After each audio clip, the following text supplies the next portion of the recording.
Naranasan mo na bang ma-stuck ang iyong susi na iyong sasakyan? Yung ayaw nang mahugot sa susian? Panoorin ang video ito at baka makatulong.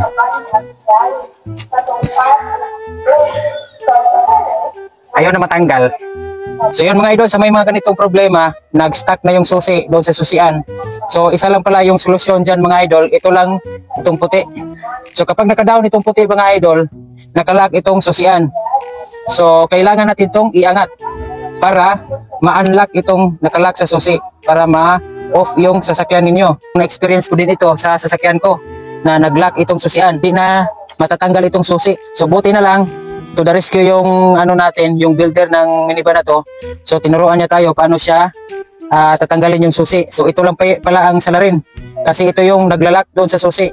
So kapag naka-down itong puti na to, maglalak yan dito sa susian, sa loob ng susian dito, naglalak itong puti na plastic. Tapos kailangan natin lang siyang ipaangat para mag-unlock itong susi. So tingnan nyo, matatanggal na siya. Okay, so yan mga idol, sana nakatulong. So see you my next vlog mga idol. Maraming salamat.